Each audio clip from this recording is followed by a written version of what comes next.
ne omuntu buli wokola ensobi n'oteekuba mu mutima naye n'okalambira n'otambulira mu kiri nja mulagako banja kukola bwenti buyongera okukola ensobi ekyo kyosobola okukikugamba naye tukadde ekizibu kyatu not to cut the story short because tubaddemu oyo Katemba ebbanga lyonna the story short the charisma the story short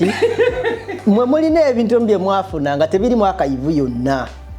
nga we mutwe mugendo tuleka nga tetumanyiwe tulinga ne personality mwalina kantikire ku Apex nti obulamu bwa Zanny Brown okukyuka okusobola okugamba nti nno afuna abantu abamwegomba ne bagamba nti oba nandyagadde omuwasa abeere wakange ekimuli kyange bakyo baki ekyali ekisumuluzo ky'okumuteeka ku platform eyo it was Aloysius Matovu Jr. kati oba oyagala oba toyagala kati buuza musisinkana muti nzijukira olunaku Zanny Brown lwe yasooka okujja mu office ya Contact Films yali ayambadde empale ya jean yali ya green gakakabi bwe kwaje twava n'oyo omwana kati ate gujja kusaasira Junior kubanze saamufunamu naye yafunamu omuntu yenna yandibadde asobola okutusisinkana yandibadde asobola okulowooza nti the first interview gye namuwa okusobola okumuyamba byonna bye nali nina omuyamba yali yakwegatta naye kyotakola era tasobola kugamba nti Matovu yali aŋŋambye nako nti oba kino oba kiri nti oba aliyo message yonna nga enkwana mu bulamu bwaffe bwonna bwe twatambula ne Zanny Brown ne mukyala wange ekintu ekyo nakati takikkirizaanga kati ngenda okuwuliriza oluyimba nga mu butuufu si kyekintu kyenjagala ne mubuuza gwe bw'owulira oluyimba olwo lukolera amakulu nangamba it is a good song yakubye endongo yakubye engoma yakiyita ngoma ndowooza ng'olimi yaluyize dda segeza kali katula k'ebisibu nenkwata CD gyandeetedde mu maaso ge nenjimenya bwenti nenjisuula mu kasasiro naye abasajja muma mbyogedde mu live njagala be abyewakane mwali mwejaka nga mwefundidala Godfather sebu ne mugamba bw'obanga sister we yakunkwasa nkugaidinge mu field yeno kiriza nkola omulimu guno nangamba tugende wa Pademani nga tugende wa Pademani nga tukiriziganya ne Pademani nga kuba gye mukweka oyo gwe muwulira yamala nagonda Zanny nagonda yalina kyakola kwanza namugamba nti bwetubanga bw'oba tugenda kutambulira ku guidance yange tukite kati ngamba Rema namakula nti naleese omuwala takumanyi mu kuyimba Rema yanyiiga vaawo ate omukazi yenna abayetaga muwaana mwali luddawo mwali ku Aya Kawempe kati Aya awo twalikodingirangawo naye nga bono gamba office y'omuntu wakolera Kawempe eyo oba tula somewhere there kubanzijukira in fact ng'olinga natera n'okutuuka obeeka goma natuyimba kati ekyabeeranga ekibi nga Zanny bw'ayimba ne batamufuuwa awulira kati era nga Junior wano no olaba oyimba akasente ako anti wano oba ogeze kuyimbirako kyaliibo ate ayagala akasente yali kakati era twavaawo nga tambulanga musanyufu mutambuza kiboda bigere wangi kujjemu kweka olunaku lwe twakola video ku Aya Kawempe awo kuba twabategerangawo ng'asomera Kawempe awo olunaku lwe twakola video ya Jemukweka lwe lunaku lwe nayawukana ne Zanny Brown yavuma gwe simanyi kwe kyava naye kyenzijukira nti there was a lot of arrogance neŋŋamba nti kati ate Matovu wano sisukawo era video egenda okuvaayo kiro mwajja kiro ku Aya twakola ndoza emisana n'ekiro twakola emisana ndoza n'ekiro awo ng'ameze yamera ndowooza bamuwaana awo ne bamugamba goddako katyawo banaye yampisaawo eggaali gijjukira neŋŋamba Matovu sinze nayambalanga obukooti bwange n'akataayi nenzijjawo obukooti bwange neyongerayo era sisawe ne mugamba nti sisawo mutadde yakuba mu bukooti kati no kakuzeko emabega katono wali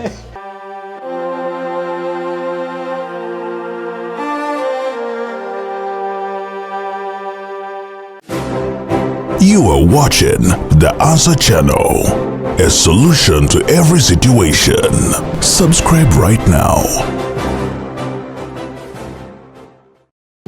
Oli muna Uganda wangalira mu diaspora, America, Canada, Australia, UK oba Germany ng'okola emirimu ebiri ku esatu wabula nga tofuna kadde kawummula oba kwebaka naye nga tokyasobeddwa lwaki ssente z'olina ku akawunti yo tezeeyongerako? Toli wekka, bangi ku ffe twaveeka n'ebirooto eby'amaanyi wabula oluvannyuma ne twesanga nga tukolerera kusasula bills zokka. Tusuba okubeerako ne famire zaffe era nga tuwulira tetulina kye tuyinza kukola kukyusa mbeera eno wabula singa nkugamba nti waliwo enkola esinga eya franchise digital business ebaddewo okumala emyaka 5 mu gumu mu nsi yonna esobola okuyamba okukolera ewantu wonna kasita obeera ne laptop oba essimu ssaako ne wifi nga okola n'omulimu gwo ate ekirungi nga teweetaaga bukugu bwonna bwa tekinologiya ng'ezimbiddwa okuyamba abajja ku kyeyo nga ffe okwekolera ensimbi esasula obudde bwo wamu n'ebyo by'osobwa tukutendeka ne tukuwabula ne ku buli mutendera ng'oyambibwako abantu ab'enjawulo abategeera gy'ova tetusuubiza mpewo wabula yeno sisitimu gy'osobola okutandika okuyiga leero bw'oba okoye okukola essaawa ennyingi nga teri kuwummula nga te tulina kyolaga kizivaamu nyiga mu linki eyo wansi okumanya ebisingawo okuba ku simu ya kale tukwanirizaako nnyo yonna gy'osinzira okuba ate ng'otulaba omukutu bagwita The Answer Channel mukutu gwa YouTube ogenda ku mukutu gwa YouTube n'oteekamu ekigambo DA n'olekawo space n'oteekawo Answer n'olekawo space n'oteekawo channel bw'omala obiteekawo ebintu byonna bajja kukwate nga bajja kutukuleetera osobola okuba ate nga otulaba osobola okuba ate nga otambula naffe mu transitions zana zetugezaako okuba nga tutambula zetugezaako okuba tutambuza ffenna ffenna emirimu egy'enjawulo tufunayo akaganya ne tukyaza ku bantu ab'enjawulo ng'ovudde ku bakulu bano ababiri babeerako ba usual suspect but tufunayo akaganya mu nnaku endala tubaako n'abantu abamu betugezaako okuba tukuleetera oba oli awo oyinza okubaako wenda kyobayigako probably twakkiriza nti omumuli gwaffe tulina okugumulisa paka last no matter what tujja kugumulisa kyonna kyosobola okuba ate nga ofunamu kijja kubanga kitugasa ffenna nze Kakalamu The Answer mukulu Matovu Junior mutabani wa Mbega mbeera naye buli lunaku lwa 6 naye simanyi ssaawa zakutuukerako eyo naye nze newaffe lubeera lwa 6 misanasana so tuba tugezaako okukwata tutambuza ku nsonga ez'enjawulo naddala ezigezaako okukwata zitambula wano ne wali ebimu ku by'okuyiga life experience nga ez'abayiseemu kuba oli awo lunaku ezimu tufunayo obwaganya ne tuziwaayo nosobola okukwata ng'ozifuna nti today abantu bansabye nti tulina nnyo ebintu bye twogerako ne tukomya mu kkubo olwaleero nga tugenda okwogera ku bibaddewo e Uganda specifically sheno badde bansabye ogiwe Zanny Brown badde baŋŋambye nti osooka otuyiseemu kuba bw'okuonako emirundi gyonna kati leero baŋŋambye otuwe kuba kati ate nze mune ate omanyi obuzibu bwe tuli naye bwe tuleeta omwami yankubidde n'aŋŋamba mwami Matovu abeera ayogera ayogera alina ebintu byakoonako kati wakola ku story ya megastar yali ani gundi eri new supermarket niwabeerawo yankubira people they follow you by the bankubira ne bagamba naye wakoonako kati tuli twali twogera ku bantu batubitrayinze mu bulamu kati nenjogera on my story nayo noyogera your story so ne bangamba nti eyo wajogera ne mwami Matovu ayina mwakola n'aleka omugambe wiiki eno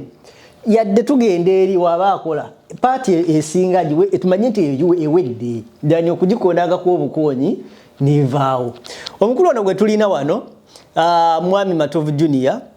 inze we muwulira ku radio ya Dembe FM nempulya n'erinnya lye bayita Zanny Brown nali nawulira nganze namanya nti gwe yali manager wa Zanny Brown ebbanga lyonna Zanny Brown yakwimbira akayimba gyenkukweka yakwimbira akayimba gyenkukweka friendly match ne zabafana yakafoje mukweka nakuba ennyimba za ddiini namusangako ku entebe eno waliwo egundi hotel eri entebe awo ng'ogera ku airport bagiyita Imperial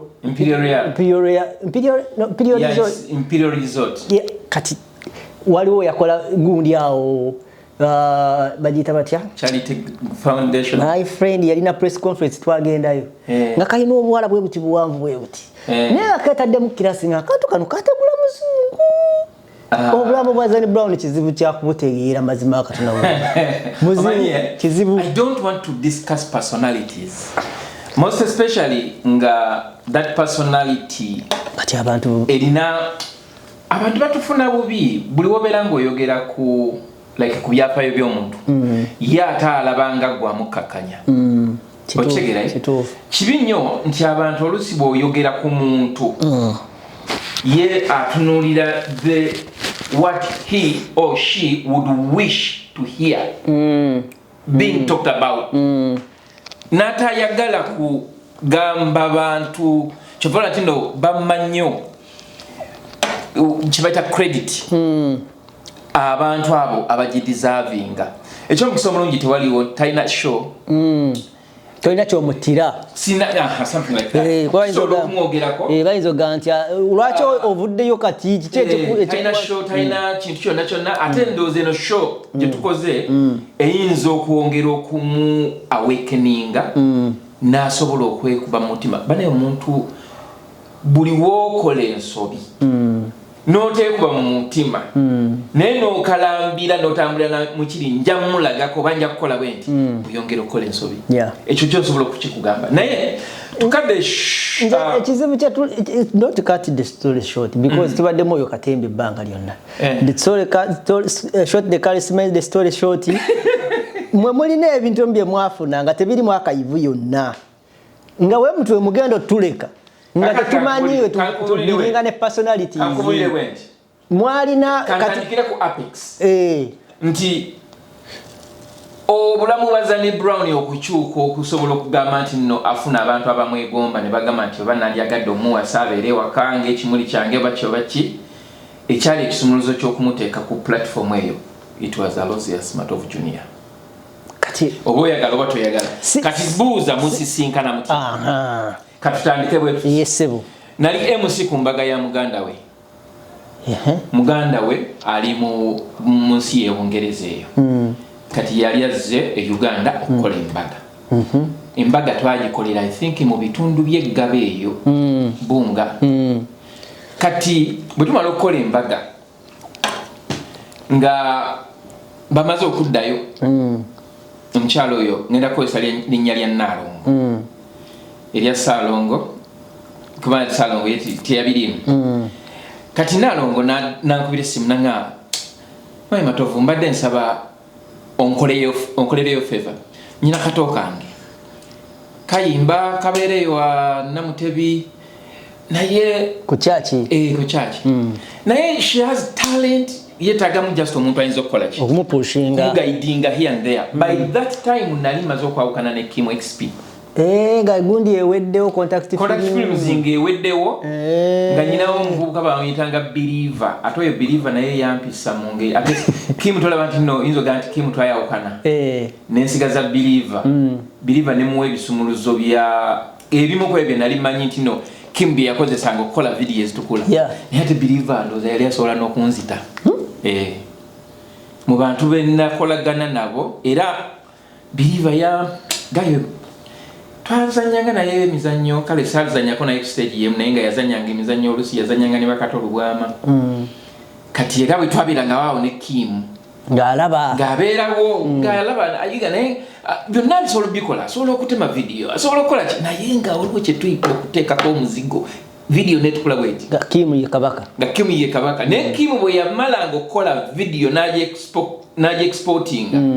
yalina eyandibaddenga effect gye yateekangako kati lumu mba ndi awo agenda okwe-exportinga n'entuuka ngenda okula nga njiraba nga okay kano kakola bulijjo n'ensirika kati by that time nalina video gye nali nkola in fact yalina video yali film documentary muzannyo movie gye nali nkola ey'obugagga bw'omusaayi part 2 y'obugagga bw'omusaayi nagiyita Ggwanga lya Mwenge The Revenge kakati nenziyayo ka clip nenkateekako effect eyo nga sikakalalinze nenka exportinga nga bwe nalabye kye yadde akola nga abaana bayaka Nengamba this is Contact Films. Kati Kim ne bwagenda Kim simunyoma. Kim yali alina ebintu biringa bisatu babina. Nga alina kye bayita Kim yakola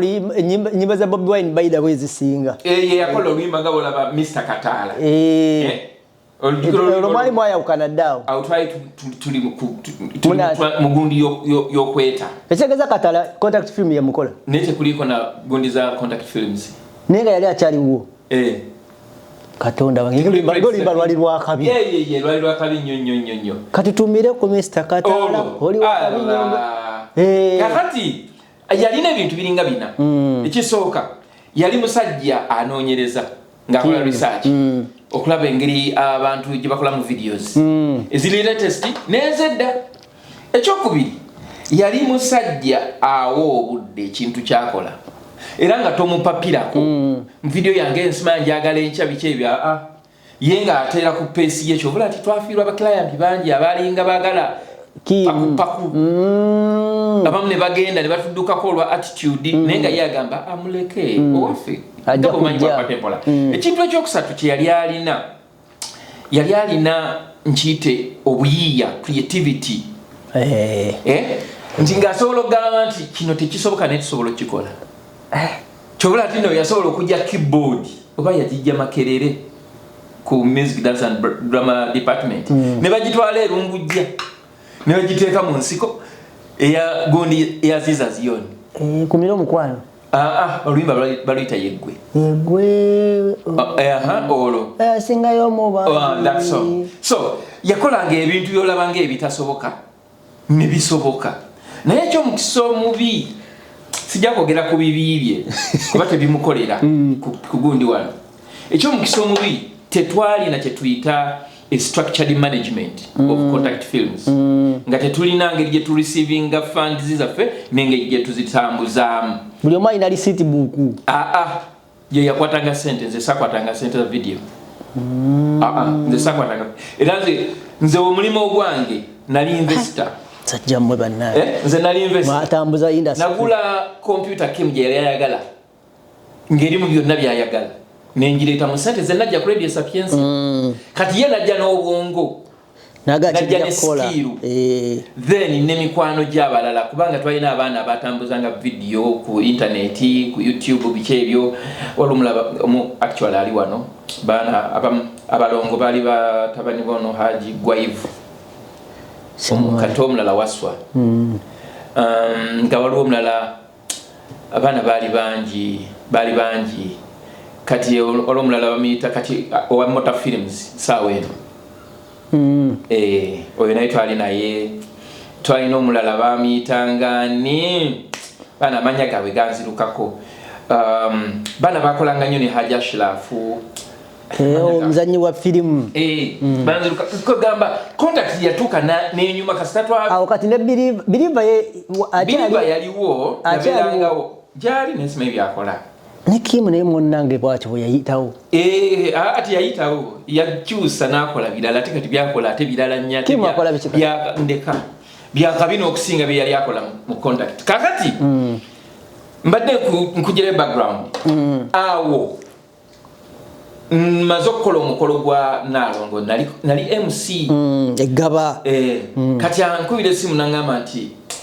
muto wange oyo njagala ayingire industry ya music secular music yabe mu gospel batafunamu facilitatinga naye gyakolera they don't value her talent nimugamba okay naye ekyomusindikamu okimanyi kubanga kino kye tugenda mu si kyakusaaga nangamba I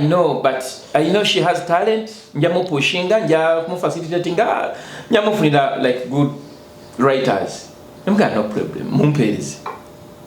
nzijukira olunaku Zan Brown lwe yasooka okujja mu office ya Contact Films yali ayambadde empale ya jean yali ya green nga kakabi yali atanna about to beauty omwana Katonda yamuzaala ng'alabika bulungi yajje wange sijaga nti alabika bubi naye yajje wange nga bwomanyi nti omuntu atandika empale yajambadde sola gyerabira ya green nembako ebibuuzo ebiri personal bye namubuuza era n'abako bye yanziramu For instance, bw'obanga ogenda okukola n'omuntu olina okumanya obuvunanyizibwa bwe. For instance, bw'aba muwala omubuuza olina omwami amangu ago obuvunanyizibwa olina omwana oba okitegeera kati answers eyanziramu awo zo sijja zoogera kuba teziyamba. It was just helping me to understand the person wengenda okukolagana naye. Ne mubuuza where is your strength? Do you write your songs? Oba kati netandika kibayita ne mubuuza olinayo oluyimba olurecording nga taluyina talicordingangako okukoma ku stage. Ne mugamba okay, like music kigo oyagala okuyimba, band abani bichi chichi kadongo kamu luzungu luganda awo naona tayira kyamanyi talina wo kintu na kimu kyobula kugamba nti ndo okuzalibwa kwa Zan Brown mu music industry it was me oba alikyogerako oba talikyogera nze nkyogera yanti kati mwe akayevuze mulina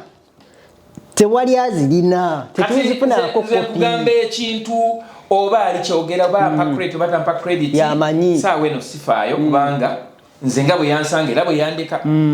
talina kyeyanyongerako naye nga ate ye bwe yajja gyendi namwongerako mu ngeri emu oba endala namubrandinga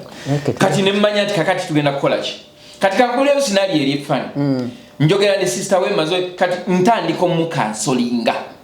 ebizibu bya screening muyingiza mu kiki kyayingiramu namugamba ebintu bino sirigyerabira namugamba nti industry gyoyagala okuyingiramu erimu eddogo erimu obwenzi omuntu agenda okuwanikira oluyimba ajja kwagala okwegatta naawe presenter agenda odukuba credit ayagala kikola kyekimu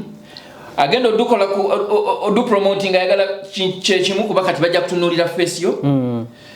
manager ayagala okumanaginga ajja kubanga ayagala ekintu kyekimu ngate gwe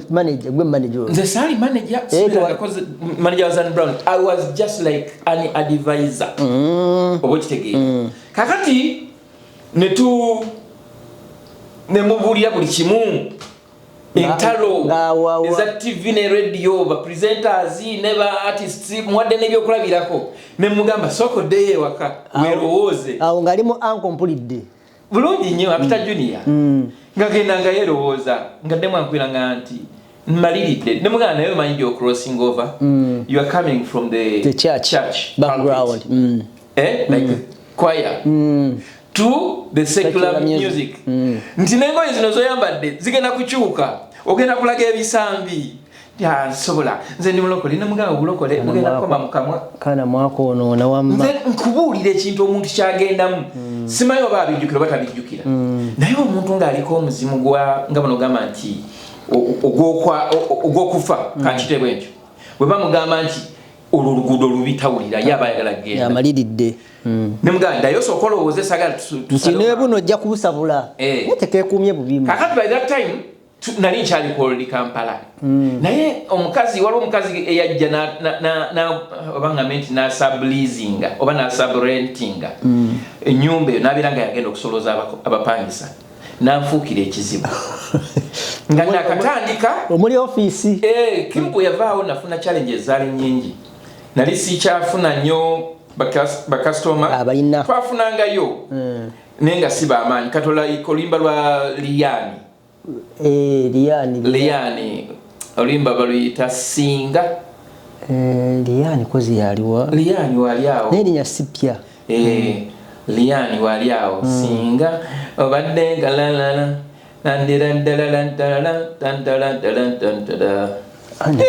banaye kakalamu kirina amabina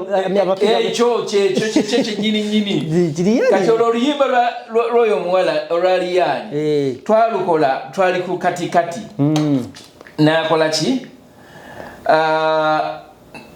nayimba bulungi nnyo nendwagala awo olina musajjawo oli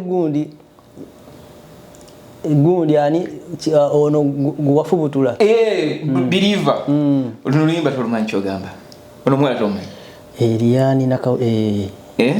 contact film hiyo esomye yono kati believer yakiri mu mitambo kati era iyo video mu kwezo twakola ndoza ne Kim je yali naga oyaye banzibye akati eno video twagikolera emitwalo 5 wow just emitwalo 5 nenga bobalamge mwakozeseza ono yali muyimbi wa Shiru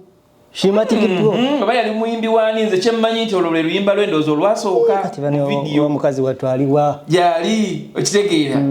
kati nze nayagala luyimba ne omuntu era afananamu ne Zambia afanaganamuko katono nnyo kakati nkulaga nti enyimba ezaddakawo tulina enyimba zetwakola ezaddakawo zaali ennungi kati nziru ngamba Zani Brown tugenda kukola ki tugenda genda mu studio tumaze okukkiriziganya nangamba nti kama mbaya ni mga good you are introduced to the industry okitegedde kati tugenda kukola ki tugenda kutandika nga ngamba sister we nga amuweereza sente by that time Bebe Cool yali alina oluyimba ndowooza nga baluyita oba kasepiki ani yalukuba producer Remix yes yali Remix kati nga banoga nti Kampala waliwo omuze nga producer bwakuba hit oli muyimbi oba wabandi oba waki nga agende ekituufu kati baba muweereza sente ezogenda mu studio nze teyaŋŋamba muganda wali UK nze teyaŋŋamba yakwata sente nga agenda sasula Remix nga mugamba nga babooking appointment ngenda kukola luyimba nga agenda nga akola amangu ago yafuna dane contact yawo gwe simanyi kakati mbandi awo ankubira joni yambale njagala tugende fenna mu studio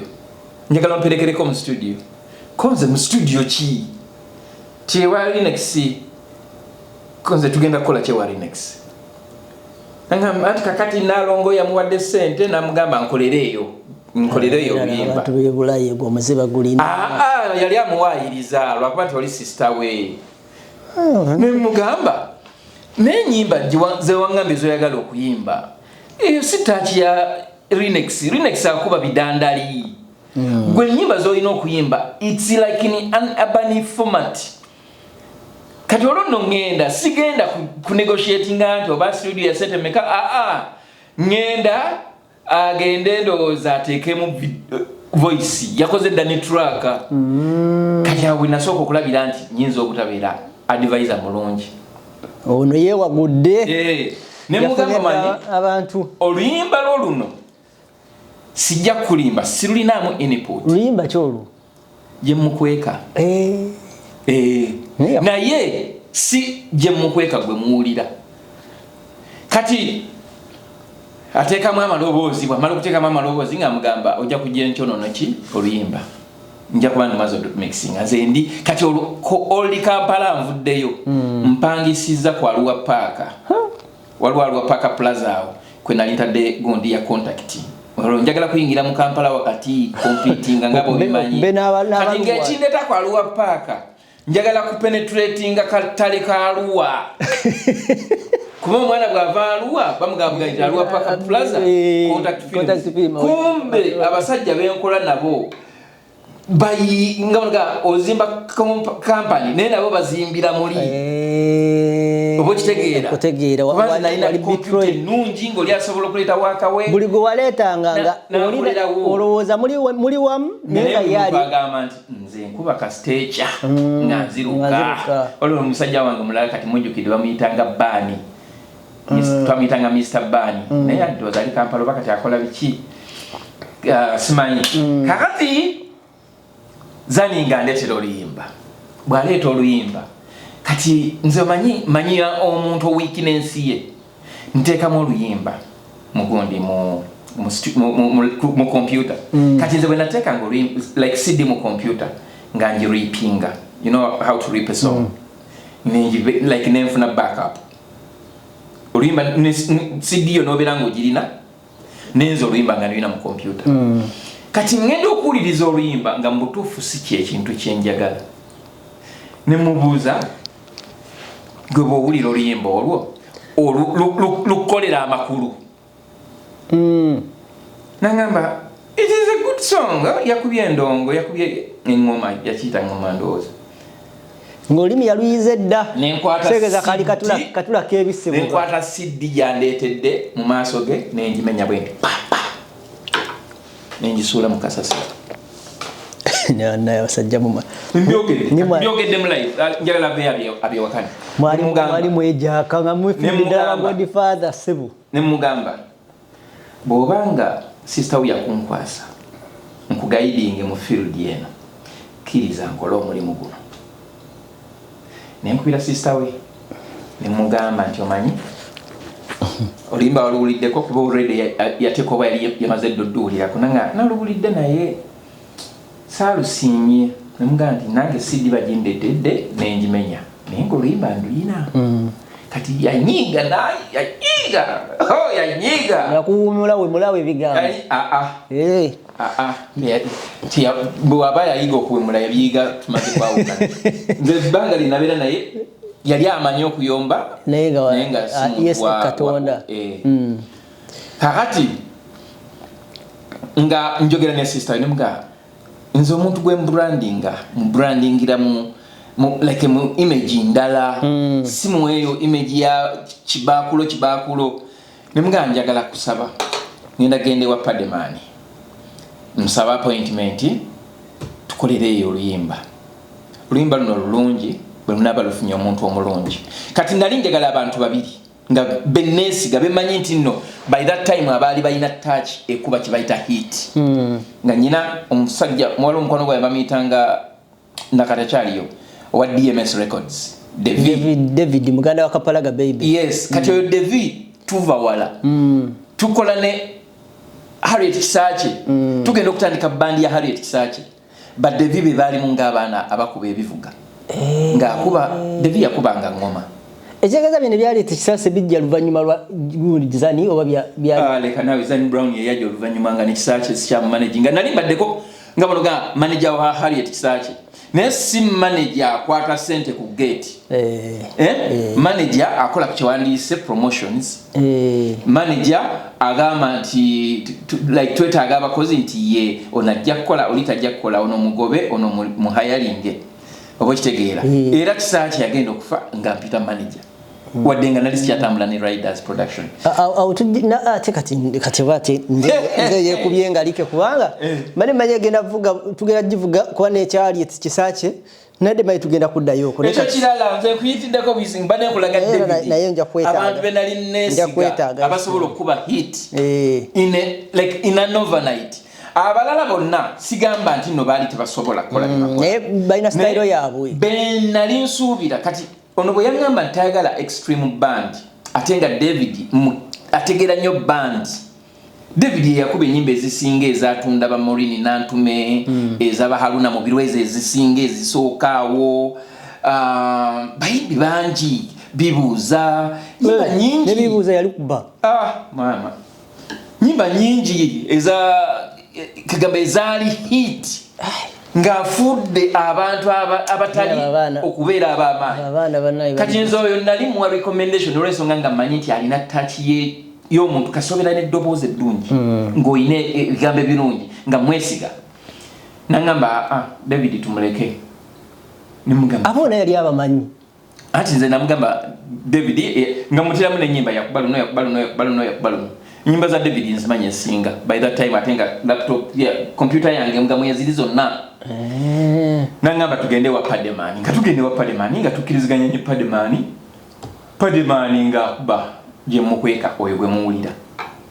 yamala nagonda Zani nagonda yakana chakola kwanza namugamba nti betubanga bwoba tugenda kutambulira ku guidance yange tukite kuba nali sisasulwa ekitegeere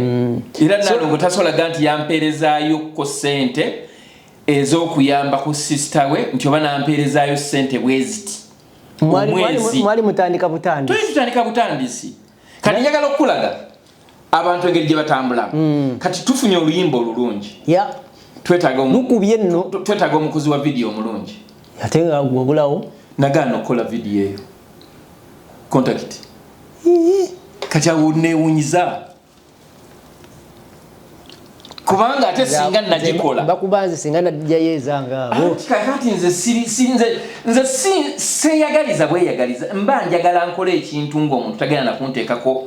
blame mu ngeri yonna nkola ekintu pure and simple. I'm not an opportunist. Notengera si kyembadde ngamba nti naye kuba kati nze Zani Brown bututambula mu kko bwe tutandika omuntu yenna yandibadde asobola okutusisinkana yandibadde asobola okulowooza nti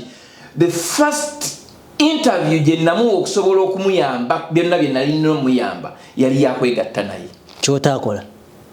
era tasobola kugamba nti Matovu yali aŋŋambye nako nti oba kino oba kiri nti oba aliyo message yonna nga enkwana mu bulamu bwaffe bwonna bwe twatambula ne Zani Brown ne mukyala wange ekintu ekyo nakati takikkirizanga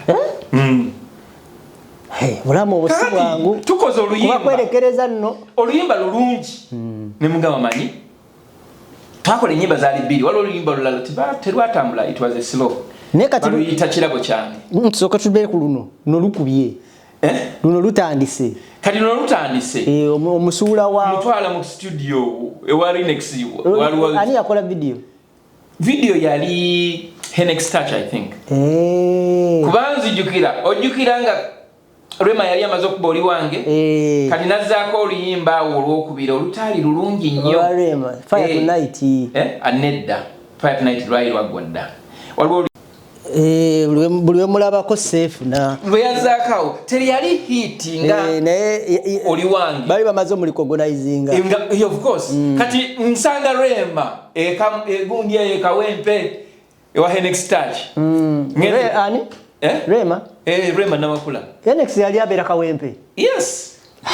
kati ngamba Rema Namakula nti naleese omuwala takumanyi mu kuyimba Rema yanyiiga vaawo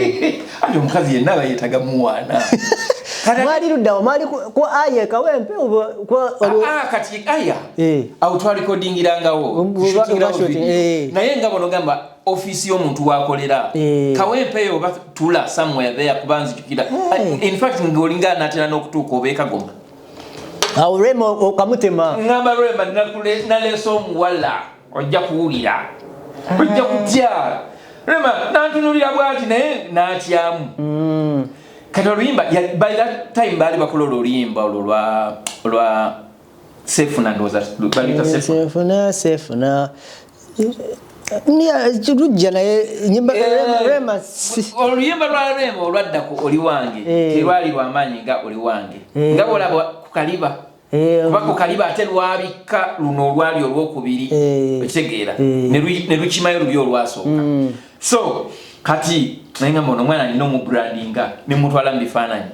ne tukuba ebifaananyi ebirungi nja kukuba ku bifaananyi bya Zani Brown bye twakuba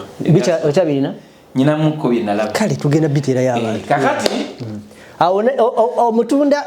eddoboozi kyekyo then ne Beauty naye oyagala eddoboozi kyekyo Palemani yakuba engoma yafiiringa oluyimba kuba yakubira writer Grace Morgan yali Bungereza yakubira writer yamala obana ddayo Uganda no oluyimba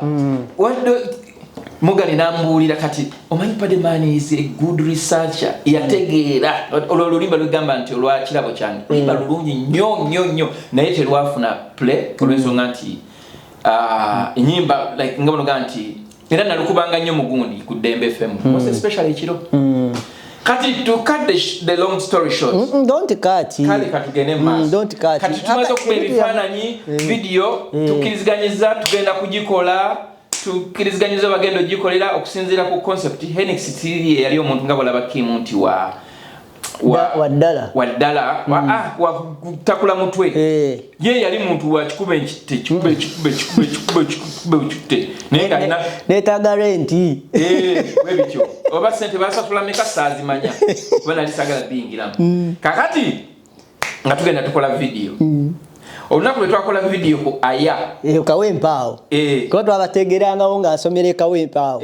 olunaku lwe twakola video ya Jemukweka lwe lunaku lwe nayawukana ne Zani Brown yavuma gwe simanyi kwe kyava naye kyenzijukira nti there was a lot of arrogance neŋŋamba nti kati ate Matovu wano sisukawo era video egenda okuvaayo kiro mwajja kiro ku aya twakola ndoze misana n'ekiro twakola misana ndoza n'ekiro awo ng'ameze yamera ndoza bamwana awo ne bamugamba goddako katyawo banaye yampisaawo eggaali gijjukira neŋŋamba matofu sinze nayambalanga obukooti bwange n'akataayi nenzigyawo obukooti bwange neyongerayo era sisawe ne mugamba nti sisawo mutadde yakuba mu bukooti kati no kakuzeeko emabega katono wali tumaze okufuna oluyimba gye mukweka olwajjayo oluyimba olwo nalina netiwaka yange ngenze ku buli radio gye mmanyi nti no nyinako omuntu gwe nmanyi nalinga sinafuluma production baba leba ng'oluyimba kumpe olukuba ya oba kitegeera era nze namugamba nga kati tugenda ku Digida FM ku Digida FM wali omukwano gwange bambi yafa twakolako naye ku Digida ntukola naye ku Kingdom yafuna akabenji ne yafa kati mbasi nafuluma mwenti madala je mukweka Digida kwanza yale cyali kulaja chambers au parliament era we twagenda je mukweka nakuba nengena nenumba ali wasajja yali ku CBS ku CBS mbasi nafuluma wankati wa bulange lusabula tugende ku Dembe chechimu tugende ku Simba chechimu radio zonna nga tuwate tunafuluma kakati atenga nsigalako ngo ulirize radio jo ngampeza message olusi mbera ndi awo nenga mwana jendi mpisaawo kawo nokuba Prosper oluyimba lwa kirabo kyange yalwagala nnyo nije mukweka namwagala nnyo nga zombi zikuba rotating zombi ate yali wa Dembe kati nga Prosper yenda muteeka ku payroll eyo eyange batwayo kondoza ku sente z'okutambuzako ku luyimba nenga si sente wakati omuntu bobogera kufulumya oluyimba kati ngolo oba wetaaga milioni ngezi edda naye nga tetwaweza na milioni basajja mwamu kuba tena yali alina okusisangako transport ya mutambuza kati twakola naye nkubulidde twakoma ku video eyo nyinyi yakuli gundi yaje mukweka we mwali ku aya we twakoma samanya editing yayo sate kama magezi gange icho cyo cyekugamba yakuyisamu yapisamu egali yawo eno nzo ywana pisizamu egali njakolaga nyina WhatsApp chats nga tumaze okukola gondi nga tumaze okukola concert ya Fukamu yayi wamala tena okomawo mirundi ngeki mirundi ngeli ali video fuluma oluyimba lukuba oluyimba lwakuba video netambula erinnya nelikola ki naye nyina bwe sikumalidde yawo kati ngabo omanyi nti bw'obeera n'omuyimbi oba oyagala omutwala mu buli olina avenue olonga audience yo nikiyo eryeti yagala mu mabala nga bw'ayimba anti kati olaba oba okushinga oluyimba namutwalako ne ku Indigo awo ku parking kadde waggulu ng'oluyimba lukyali lupya natuyimba kati ekyabeeranga ekibi nga zani bw'ayimba ne batamufuuwa awulira ku kati era nga ya wano no olaba oyimba mbakutunulira tetuddawo wano akasente ako anti wano obogeze kuyimbirako kyaliibo ate ayagala akasente yali afika kati era twavaawo nga tambulanga nga si musanyufu mutambuza kiboda bigere wangi kujjemu kweka avaawo abamakindye nze nasulanga ludanda zonna nali nsula by that time nali nsula sijja kwogerawo naye nzijukirayo naye gwe okimanyi kakati tugenze ku Indigo obadde ng'olimba ne face kweri nze lumu nakwatako ne leke ttaano nenziwa omwana mugagenda ofuwa omuyimbi ayimba naye nga n'omuntu gwe mpadde sente tamanyi nti nze manager mukaseera at least awulire nti waliwo manager nze mulese at least awulire nti waliwo amufuuyeeko kati nyina mikwano gyange abaasabanga ennyimba ku gundi abaasabanga ennyimba ku Dembe FM bano basima living video enyanama waffe twalina waliwo Mukisa Ronald Kiwatu bano ba Duncan Mtiana lolo Duncan ku master yafa alwa baida waba bano babiri bafa ne Patrick Walai yafa Duncan nje jali ne Patrick alabika yafa Patrick yali waliwo gayagamba nga Patrick walai mujjukira walai kakati munaye waliyo fans kilabu enyana meyo bagenda kugulawo fans kilabu ningamba Zani Brown olaba bana abantu bebasaba music kumpewo tugendeyo bakube yakakayimba je mukweka bamuwulira ku ddembe bajja musabanga okay tugende kati nze nalina omusajja wange yantambuzanga owa special namuteekamu nga tugenda ng'agenda abakuba omuziki enkeera basabwa ng'oluyimba lw'engasi Junior no munaye ebintu byo bikola tugende kakati ngamba kati by that time nakolanga embaga mukolo nga omunyigamu omukolo nasa nawe yali twaliko hole farm nasana nemugamba manyi kati emikolo gino embaga nayo giba mirungi yayimba ku mbaga nibatamufuwa nawulira bubi kolo sister we yatuvuga ndowooza nga yali akomyewo kwalo sister we omulala awo gwesebo bulamu bwo wali musajja muzibu. I'm not saying this because nti oba muswaza si muswaza buli muntu alina life ate that life humbles people and that life attracts people's support towards an artist. Olaba ono mvuka mutabani wa Kafero mta Kapuni Kapuni okimanyi kati popularity ye egenda ku surpassing ya Swazi lwaki aina story okitegeera kati lwakuba tina abantu abamu tebamanyi naye buli woyagala okufuula story yo eyali embi olaga abantu nti no byatandikira mu birungi byerere abantu bagamba nti onalinga zotweragira but batononya aba penetrating nga stories zaabwe zali already bwenkwa gye twava n'oyo omwana kati ate gujja kusaasira Junior kubanze saamufunamu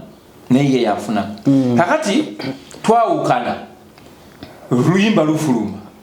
ankubira video yafulumye konze kirungi alina swing mood ndowooza omanyi abantu abalina swing mood zibacyankana naye bamala ne badda engulu bwaba mukyala wange mugumikiriza naye bwaba nga tuli kukiwa alabika yazaalibwa mu July baba ba July tetuli bangu okimanyi n'erinnya lya Zani gwe yalimuwa yali alina kyayagala okweyita ekirala kakati alina erinnya lye yetwajjamu erya Zani nemugana naye waliyo omwana omulala bamuyita mukyala mulala bamuyita Zani kati Zani oyo yali oba yali agakwita Zanex something like that nga wait Zani Brown Luke Brown you know kinakola ki kine tufuna erinnya kyekirala awo kyenyinza okujjukira kyetwakola awo seba naye ekitali omanyi waliwo life omuntu wemuyinza okuva wenze natambulanga nga ngenda ku Belo nga ntaddewo proposal y'okukola oluyimba lwa kirabo kyange nga nyina concept y'okupromotinga Vyandi ng'oluyimba olwo ye wine gwenjagala abeere ku mmeeza nga nagendeyo Katomi Kingdom Resort eya Gilbert Bukenya yali vice president nenkola survey yange ninga nti bwenkola video eno nenkola stage nga ngitadde mu mazzi kugamba abasajja nentula nabo ne bayagala concept ne batampa sente ababero ababero be bakola Vyandi nebe byonna njakulaga proposals nalabako ku drive yange nga nziri na Zani Brown kakati amngamba oluyimba ne mugamba okay fine jadula kasinga simu priority olwo yakuvumye era wavaawo nabigerawo nze nno nalina engeri zange nze Kampala nalinyanya boda yalinga nze ngasobola okubeerekawo empe nenkubira abasajja bange abanvuga ne bakujjawo gajangu nnoni ndi wano wewati nakunona kuba nze saagalanga nnyo kulinnya buli boda gyensanze bwemba ndi wakutambula boda bwemba wa mmotoka era omuntu mugamba musaawa bweziti nsanga mu kifo bwekiti nonzijawo so kakati ndowooza afunamu muli okwekuba mu mutima ndowooza sister we yamugamba Junior oyo nno walire Junior ebintu byalinga bitambula kati awakubyewo oluyimba olulala ino oluyimba olulala lwe yakuba ng'ali ku meeza rotating meeza nerabidde baluyita lwalimu n'oluzungu ndowooza whatever era kati olusaaliyo saakola video awo ngakwataganya n'ebbajjo sijja kulimba simanyi ddiro bakwatagana n'ebbajjo mwezi ki kubanze bwakomawo tusisinkana sister we kati bagala nkole tanaba kujoininga Danny Eagles yali tanaba ali kabaji amujja mu Danny Eagles kati bagala nkole ndo ati kati banonyange ekintu ekisobola okumuteeka mu active mawulire oba kikekyo nga mmaze okumuta sister we najja ne tutuulaawo ku Hotel Triangle ne mugamba nti kakati omanyi bwe tubanga tugenda kukola ebintu ebiri serious tutuule tuwandiike endagaano nti ngenda kukolera ssente weziti bwe tufuna bookings njagala oba namugamba 30%. Mulina obugumiikiriza bannange kubanga jjukira ebintu munaye si byangu ne Kayimba oyo solo namubuuzako owaye bw'oba omanaging omuyimbi Kayimba nanga nti olaba obanga olina omuyimbi nga tabadde walinnya otandisa naye ekitone nnyo wandibadde omusaba na 50% kuba talina kyagenda kuteekamu olwo nga yali alina balutalo kati by that time Kayimba yali alina Rema ne Chris Evans kati nangamba ninjogera nabo ne mbaga nti omanyi the minimum yansobola okubeera nga ntwala eno ne byetukayania tewali ki nzolaba Hildaman yatuuka ekiseera nga amaze okubola oluyimba lwa omwaka guno nangamba tujja tukole jangu obeere manager wange nga dokita okumanyi dokita oyo kyali wange oluyimba lwa mazongo tolulaba nze nalujja mu studio olwa mazongoto twakola concert twakola show mwaba bagundi musajja wange Coco Champagne yatebe bilala twakola show ku Lido Beach ne Nsala nga naye musajja nali namusuubiza omuwa ssente ezigenda okujjayo oluyimba ate nga oluyimba lwe yali alwinamu essuubi olwa mazongoto kati tuba tuli mu mmotoka mu taxi tuva ku egundi nange tuva ku Lido nangamba maani muli mu taxi mwenna omuyimbi nange ne ba teammates abalala bakoko Champagne nanga maani eno show enkoze bubi mbadde njitaddeko ebirowoozo byonna kuba nyina oluyimba lwange mbadde njagala kujjayo ate nga oluyimba olwo lwandibadde lulungi nemubuuza lwa ssente mmeka by that time oba yali ayagala emitwalo 15 kakati nenkwata ssente sijja kulimba sijjukira mmeka ze namuwa either ziyinza okuba zaali 10 oba gyali 7 kuba nali muwadde endowooza emitwalo 5 nga tezimumala ndowooza namugatirako emitwalo 10 nemugamba omanyi genda oggyeyo oluyimba kati agenda okugyayo oluyimba yajjayo mazongoto nerutabuka era twakolanga naye yali kyali wange nnyo ati tukanya nagamba 30% yagenda kukola ki mu meeting obasabye 30% tewali kiriwo amagaba naye tebulaba value yange ebintu bino tubireke naye nga even before that okay that was the first one kakati mugana manyi bwebanga 30% mulaba it's not working for you let's leave it. I lose nothing nga sikoze namwe and you also lose nothing nga simukoze nange buli muntu asigaze ekiche nimbalekawo ku trial ku Hotel Triangle nengenda mu byange ne wayitawo omwaka nga gumu nakubayo oluyimba olulala friendly match friendly match alikuba ndowooza luvannyuma lwa myaka ngeegi nga mutadde kati ndowooza already awo baali bamaze okukwatagana ne mukwano gwange bajjo kati sagala jogerako kuba sigirinako bumanye bwonna nali manyi ogimanyi kubanga neebuuza engeri gye bakwatagana ababiri abo nga sikirabawo simanyi era sisobola kwogera anything about it because simanye ani alitugiramu bajja abawulira ago awo kati posing twogere ku byaleero ebirala kati programu eneddako tujja kwongerezaawo ebiddako kuba kati ate ebiddako era yadde ogwokusatu ne mu managingira gundi ze social media n'otwala ntwali yandetera ebyo sibikola yandetera laptop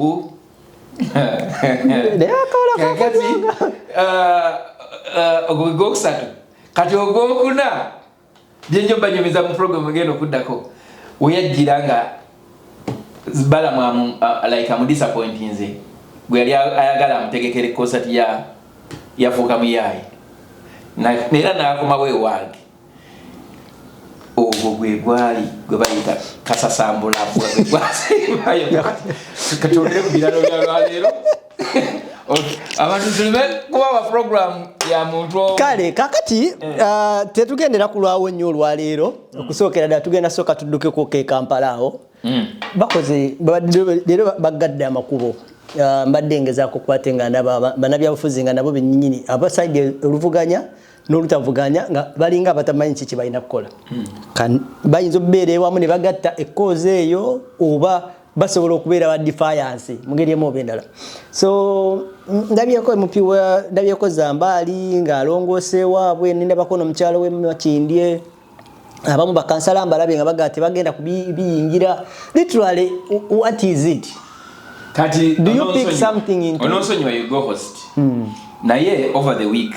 oba tugaye wakati mu week president wange mwagalo wabanji His Excellency Robert Kyagulanyi Ssentamu yatuweereza message emyaka mukaaga ngatuweeza emyaka mukaaga kati njagala nvaawo obubaka bwaffe bwe yatuwadde obwongera otuzaamu amaanyi njagala buli muntu atulabira atugoberera abutwale nga bukulu nnyo kuba tewali kintu pulezidenti waffe kyatayogerangako wabula yabadde ayongera bwongezi kutujjukiza na kutuzaamu maanyi nti olutalo luteeka okugenda mu maaso nga lulwanibwa paka nga tuwangudde kati kino ekyokuyonja ebimu ku bewandigambye bye basomola mu gundi za NUP byebyo lwakuba nti nno kibi nnyo omuntu bw'abanga abba kiwandiise concept yo nti afa ku kibayita concept title nti nga onogamba general cleaning of the country nenga tategedde how to activate that general cleaning. Ekintu ekyo kye bakoze nze njagamba nti si kibi kirungi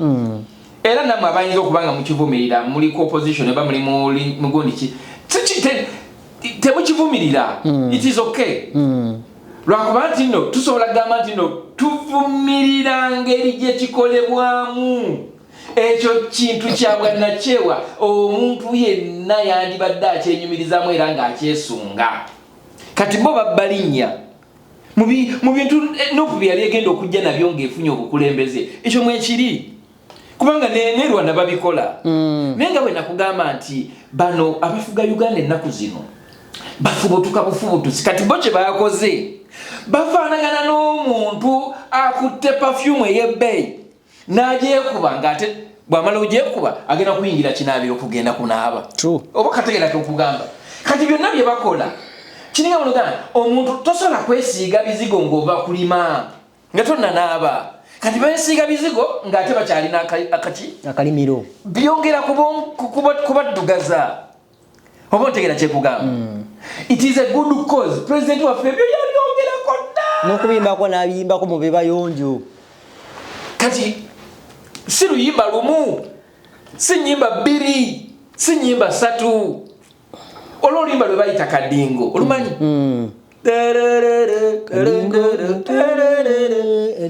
yayogera n'ayogera ne ku basajja abavubi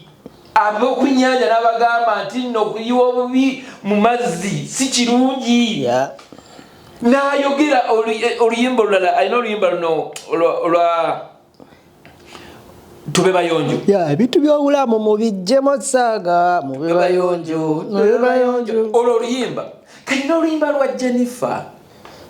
bw'otunuulira oluyimba lwa Jennifer he's not just condemning the ruthless acts of the KCCA enforcement. He's talking about development. Development comes with hygiene. Nainga hygiene yeyo erina okubanga eri pro people. Development must be pro people. Because whatever you're doing it for the people. And it is the people abaleeta ebintu ebyo okubeera nga bwe bifaanana. Naye kati bano kye bakola bwadda eyo n'alowooza naye lwaki tetukolanga bano abanupu bye baali bagala okukola nga minisita enkyavaayo abantu bafenjala ekalamojja okitegeera bafenjala ekalamojja ne minisita ng'enkyavaayo ng'agamba abange kakati okutandika n'olunaku bwe luti tugenda kuyonjanga ekibuga bro nze ngamba ekyo kudduka kiwalazima engeri gye balina okukolamu ebintu ebyo ebyeki olaba e Rwanda enkola zonna zoyinza okuyita ez'okukuuma abantu baayo mu security n'ebintu ebirala byonna babikoppa Uganda. Gwokimanyi nti Uganda walingawo obukulembeze bwe bayitanga obw'abamayumba 10. Gwokimanyi nti Rwanda wakyaliyo nti buli bw'obala ennyumba 1, 2, 3, 4, 10 oyafuuka chairman w'ekitundu ekyo ekyennyumba ezo 10. Bamayumba 10 Rwanda bakyaliyo. Oba kitegeera gye bali ate bakola bulungi nnyo effectively era bano abalina okugamba nti no bwe balina okuwa nga bano gamba bakuwa ennanga muntu alina kubeera mayumba 10 alina okusayiningira. Oba kitegeera kakati bano bye bakola byakufubutuka. Nze sikirinako buzibu nti nno abantu bayonjenga we babeera we bakolera ne gye batambulira ekyo kiri okay ne sustainability yakyo mugenda kukikola bwe mutyo paka di mugamba abantu okuyonja which is okay nenga ate mukute abantu b'abantu abo mubatadde mu makomera mubasiye tebawoza abasajja babasibako emisango gy'okubba esimanya egundi jacket n'akasimu kebatamanyi na value yako babasibye oluvannyuma omuntu wabanga akoze omusango ogwo gwandise omusango omwangu maximum sentence yandibadde ya myezi 6 maybe n'okuteekako kiwandiise fine oba okusasula ebintu ebyobobye naye abasajja bamaze mu makomera emyaka kumpi kati 7 ku kooti mbuye yabba jampa n'akasimu nga ne bw'oba basalidde ekibonerezo baba bakimalayo dda kati gwe nkyogenda ogamba famire zaabwe tugenda kuyonja ku lw'omukaaga olusembayo mu mwezi oba olukusooka oba olwawakati that is nadibadde nkozesa ebigambo bya wano be batera okukozesa nekambireke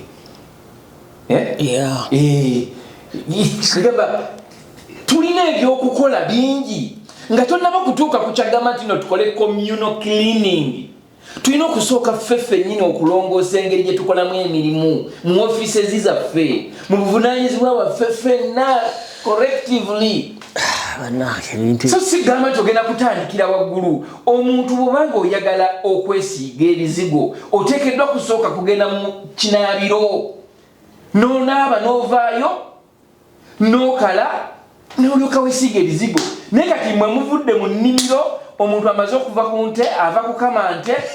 akutte ebizigo akutte perfume okyawunya olusu lw'ente oli mugamba nti oli mukwekuba perfume ogenda kumunyanga ente. Obutegeera bano abantu bane obaani abawawula obaani abawa amagezi byonna no byandibadde birungi kubanga ffe tubirina already biri manifesto ati kakati olaba otulina manifesto empandiike ate tulina n'enkweke waliwo ebintu nga kati nyinza okugamba ekintu ekyoyinza okwewuunya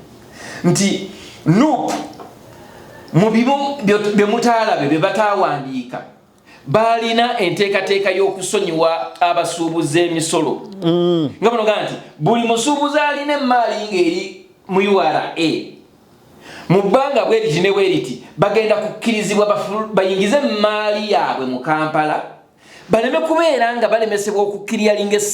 emmaali eyo olw'okuba tebalina ssente babawe grace period ya myezi 4 ku 6 okusobola okuba nti nno bakiryalingira mu ssente ezo. Kati ekyo olio kirabeko mu manifesto ya NOP naye nga si kirungi omusuubuzi waliwo abasuubuzi nga bagagga naye ng'ekibalemesezza okufuna obugagga bwabwe bakwata emmaali yaabwe eri ku URA babaga musooke muleete emisolo. NOP yali egenda kutta ebyamaguzi by'abasuubuzi bonna omanyi kibayita clearance nga bano gaa tuli wano wetulabira kibayita clearance sale nemaga tubadde mu winter nti ye twagala kola clearance sale nti ekintu kyewagulanga $17 ne bagamba $3. NOP yali egenda kukiryalinga pots zonna buli byamaguze biri ku port biyingire. That is how ensi we zigaggawaza abantu baazo. Nti omuntu abadde anoonya miliyoni 3 okukiriyalinga omusolo agenda kukkirizibwa ayingize ebintu bye abitunde asasule gavumenti. Sikukupiraawo. Sikukukumyawo sente ne zifa loan neyongera like okuzimba olwa abantu abayina ebintu byabwe nga bimaze emyezi 6 tayina sente za kujayo nenga ne loans je yafuna. That is how people have gone mad. Kakali ekyo tosobola gamba nti no mutubuulire bimwagala okukola tejasobola bikugamba byonna. Nuupu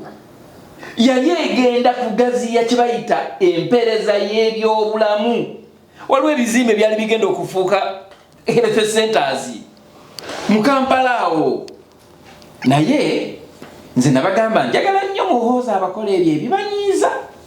Mutuuke ekiseera nga ne bw'oba olabye omusirikale ng'akutte emmundu AK-47 olaba ng'akutte eryenvu nga musobola omulya kubanga abantu 3 kino nkikugamba abantu 3 nga basazeewo okwaŋŋanga omusirikale omu akutte emmundu. Of course togenda kuva gy'agitunuzza strategically naawe osobola okumanya. Enough is enough. Ojja kwesanga nga walabye bano bebadde batwala entyaja bewakiseka. Abakuba mundu. Kati golooza nti no piste ebeeramu amasasi ameka. Kasi ne mujja nakuba twa mu ddakiika 10 gaba gaweddemu n'akake kaba kaweddemu. Naye ekyo bannayuganda tebannaba kukola ki? Bakyalira kisinze nti Museveni asobola okuvayo n'agamba omanyi ye yabeera famire ya Museveni okimanyi yabeera mu buwaŋŋanguzi oluvannyuma lwa okudduka mu Uganda over 13 years nga bali Sweden okimanyi. Naye ng'akugamba ekyabawaŋŋangusa Fugabbi kuwamba abantu. Kati mbuuza olunaku olwaleero Fugabbi okuwamba abantu nga tebawozesebwa mu Uganda gyebiri aba tebiriiyo. Mwe bannayuganda mulinda ki okusobola okweyambula ekyo ekikookolo?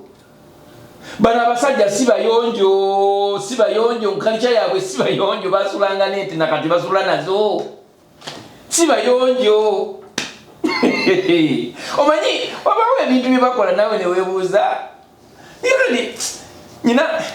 kino ate kano tokasalamu kano kankaweereze bannange naddala mu abaagala ennyo bino ebikujjuko mulina okutandika okwekengera. Omusiraamu bw'owulira nga bagamba nti omusiraamu yagenda okugabula olusaniya lw'embizzi manya nti obwo butwa totagana kugendayo. Waliwo amawanga getumanye nga tegalya mbizzi nga tegalya pooko. Naye n'owulira nti omunyankole yategese mbwe mujja tulya ekikalaayo mujja tulya ennyama y'embizzi nga bannankole obwongo bwo ne butakuweereza nti nno ekyo si kikalaayi oba si mbizzi. Nzira esebo mukozi ngambye ne mebisalamu ne kansooka enzire yewaka ndabe ekyo kukola. Bana tuzukuke kakala pulira si buli muntu akubira simu nti no muwuli. True. Waliwo akubira simu n'omugamba kankuddire nsonyiwamu ndi busy. Bw'oba osobodde n'omuddira oba n'omuweereza message oba byonna byakugamba n'omugaa sijja kusobola oba n'omuwa advice accordingly. Bannayuganda obuzibu bwe balimu olunaku olwaleero nga bannayuganda bafa enjala ekkalamu gy'abantu bafa enjala nga tebannaba ku adressinga kintu ky'amataba ga Kampala nti lwaki buli nkuba lwemala okutonnya bannayuganda babeera mu mataba okumala kumpi olunaku lulamba nga tebannaba ku adressinga bizibu bya kasasiro nga tebannaba ku adressinga bizibu bya myala. Tosobola gamba nti ogenda kukola geno cleaning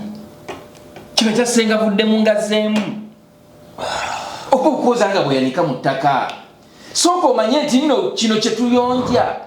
bwe tujjawo kakasasiro n'amaze omwezi mulamba lwaki omulala ate akomawo. Oba ntegera kigamba tetukyalina civic education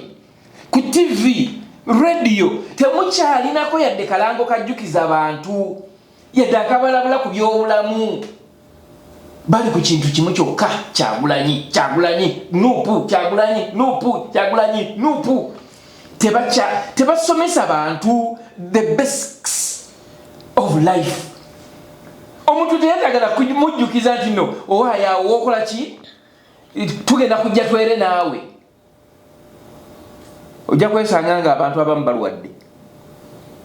buli exercise eyo bwetuuka nga balwadde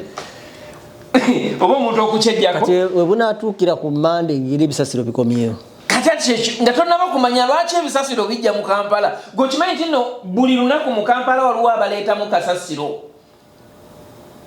naye nga yandibadde tatuuka. Omusajja gwe bayita John Sibana Kizito, Mukama Katonda amuwummuze emirembe, yalina pulaani ey'okuddi nkiyite ntya okuddiga Bejinga nti omuntu aleeta emiyembe Nakasero talina kuleeta miyembe egyo nga gijjiddeko n'ebisasiro byagyo. Otunuulira nno oluguudo lwe bali mu kwera nga ttaka anti bye byekugamba nti anaaba tunuulidde Zambali nga bali mu kulongoosa ekikubo ky'ettaka ndabye musajja wange Kkungu ng'akutta olweyayira naye nga naye agamba owaye ate tunaakola ki muli mu bintu bya kisiru bullshit tesobola okugamba bya kisiru bye mulimu katuve wano baaba muli mu bya kisiru nga temunnaba kugamba abantu kwera musooke mukakase nti naawe webeera enfuufu tegenda kuddawo olunaku lw'enkya. Ekyo kye mukola kijja kukola amakulu naye mukyali awo aganaga temumanyi nawe mugenda kusuula kasasiro. Gwekimanyi nti abantu bannayuganda baagala nnyo bannansi bannaabwe.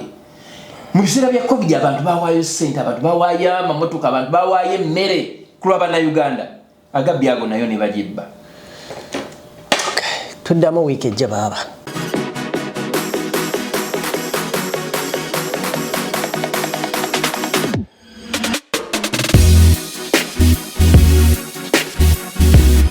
The Answer Channel, a solution to every situation.